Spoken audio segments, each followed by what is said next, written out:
Hello, my name is Gamza Abudhaim, assessor for this session.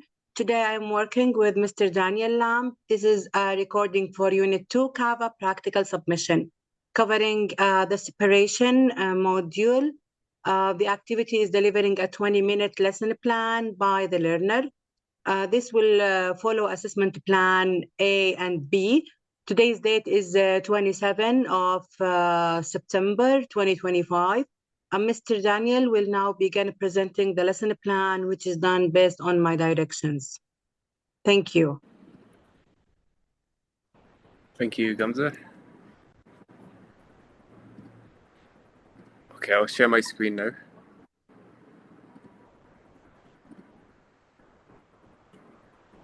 Can you see my screen? Not yet. Now it's clear, yes. Okay. Okay, so this is the 20-minute lesson plan for the separation methods module. I'm the tutor, so this one's made by me with Gamza's guidance and based on the module plan and the learning outcomes in that. So as an overview, it's an introduction to filtration as a separation method, and it's a 20-minute session just to introduce the learners to filtration as a separation technique, how it's used in laboratory and industrial context as well. So it's highlighting a principle of separating solids from liquids and its importance in defense-related chemical processes, because the training is all chemical-based in the defense industry. And common applications such as water purification and explosive slurry handling. So the learners will engage in demonstrations, of course with safety and PPE added, group discussions and a quiz, which will serve as a knowledge check and also to reinforce for understanding. The session is also designed to engage visual, auditory and kinesthetic learners with different differentiation strategies to support learners of varied abilities and additional needs, and also to support them if they need extra work or if they're falling behind a little bit. There's always something they can do in this lesson. So this plan's based on CT5 SET, Knowledge Learning Outcome 2. So we have the name of the module here and the learning outcome that I've aligned this plan to. So this knowledge learning outcome is from separation methods module. So trainees should be able to explain the basic principles of equilibrium and rate controlled separations and their relevance to process industries. And I've designed 3 learning outcomes based on this. I've designed 3 lesson objectives based on the learning outcome. I did this based on Bloom's taxonomy, as Gamza guided me to do. So I started off with lower order thinking with define filtration as a separation method. So the first target of the trainees is just to define this filtration process.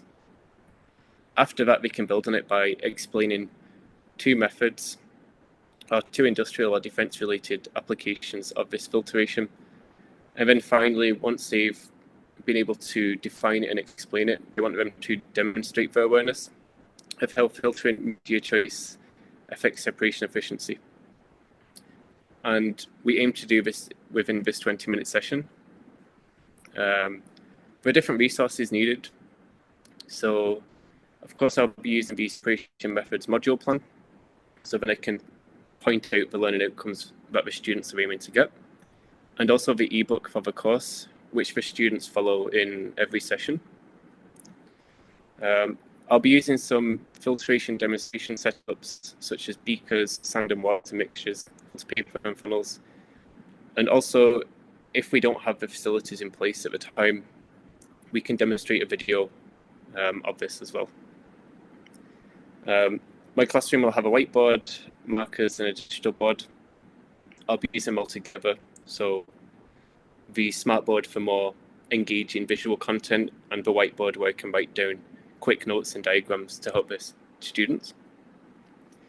I'll also have handouts of the diagrams and filtration setups and a quiz where I can test the knowledge at the end and also at the beginning to see what they know. Now I'll move on to differentiation and how this lesson plan can be adapted. So we can adapt this lesson in different ways, such as learning styles. So we're supporting visual learners with diagrams, live demonstrations, and video clips. And also auditory learning through group discussion, tutor explanation, and peer-to-peer learning. And kinesthetic as well, where we can actually get their hands on, do a demonstration, or observe somebody doing that as well. 4 different ability levels or mixed ability classes. We do have some simplified handouts for the diagrams, just to support the learners in that way.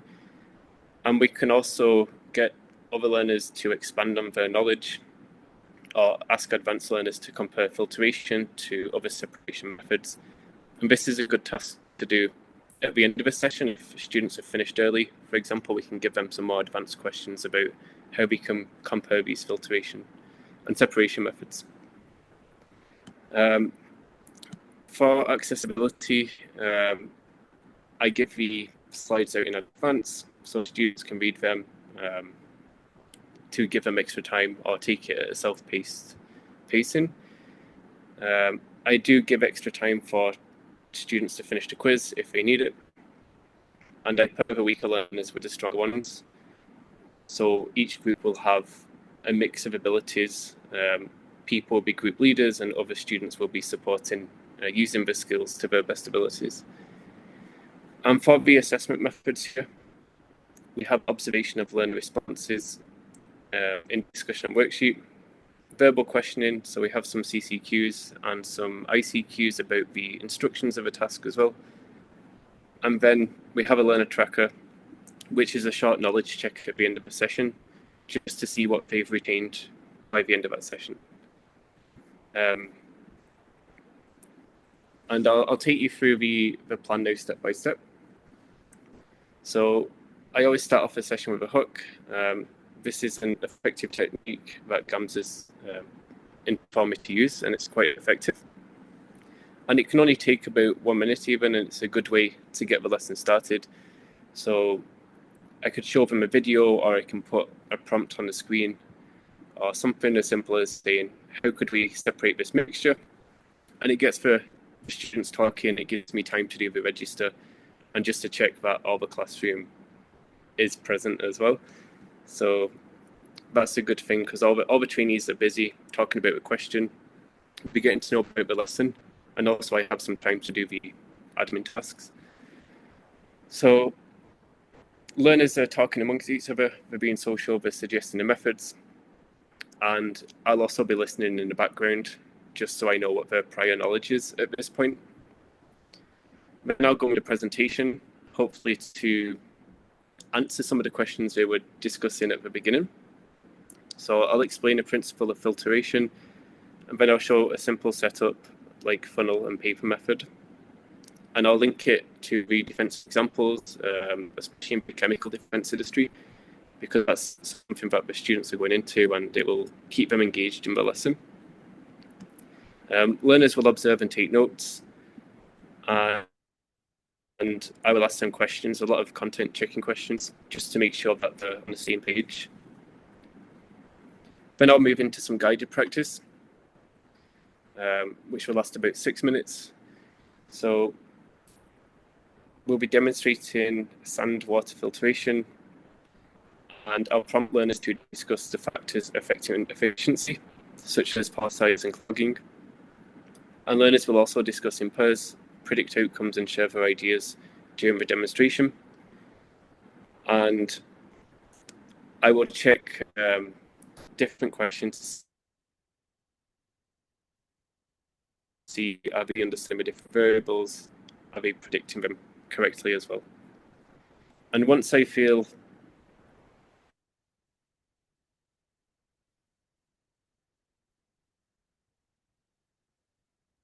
six minutes is enough for the guided practice, if I feel like they've completed, I'll sit with them during the independent practice. I'll go around to make sure that all of them are okay at this point as well.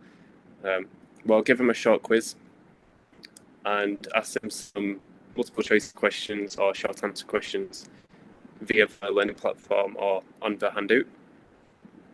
Learners will answer individually, and I will collect the answers, I'll collect the data from that.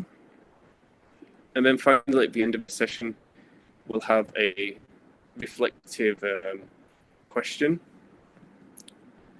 So something as simple as, where else could you apply this in the defence industry, just to get the learners thinking about the bigger picture of the lesson, how they're going to apply that in their jobs in the future. Thank you. We get. Thank you, Gamza. So I can see that it's almost perfect lesson Gamza, plan. can you hear me? Yeah, thank you. I can see that it's almost perfect lesson plan. Now, can we move on to some questions? If possibly, can you stop sharing your screen, please?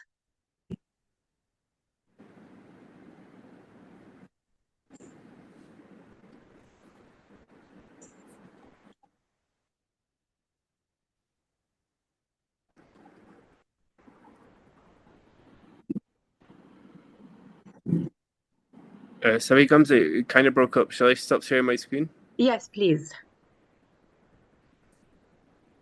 Okay.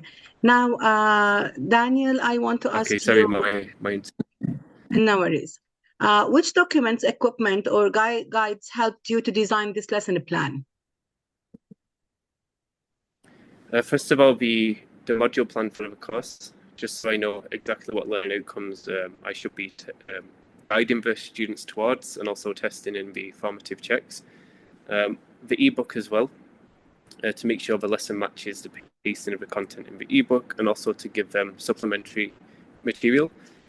I use standardized lesson plan template, and different lab equipment as well, such as a beaker, sand and water mix, funnel, and fill paper.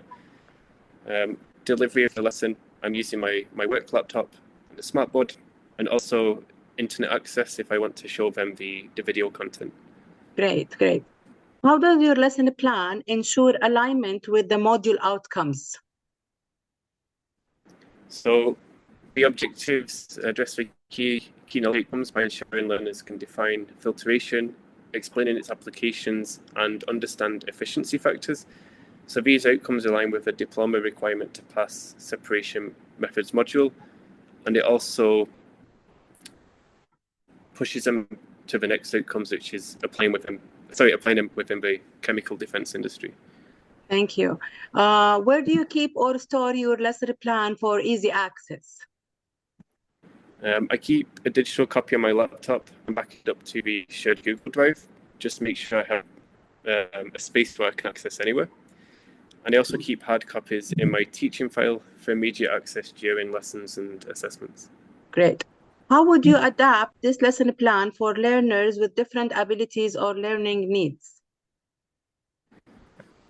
Because this lesson has a few diagrams in it, if learners need more support, they would receive labeled diagrams and also step-by-step prompts, while advanced learners would be asked to compare filtration with other separation techniques, such as distillation. Adjustments such as handouts in advance or extended quiz time can also support them. Great idea. And I saw that you mentioned this in your lesson plan as well for extra adaptation. How did you structure the lesson to ensure logical sequencing and learner engagement? Okay, so I started the lesson plan off straight away with a hook to get the students talking, to get them active, and also to get them feeling curious about the topic. So use a practical hook, like the muddy water sample in the lesson plan. And then I went in with a clear explanation of principle and defense applications. So as we're looking at the hook and discussing it, I will go in after that with the actual explanation of that, so we get the answers that we're looking for. Then going into some guided practice with a demo and a discussion along with that. And once they've completed that, they'll move on to independent practice with a quiz. And then finally at the end, we'll all come back together and reflect upon what we've just done in the session. So this sequence ensures engagement while building knowledge logically from principle to application. So starting off from curiosity and hook to learning a theory, trying it hands-on, and then reflecting at the end. Thank you. Do you have any questions for me?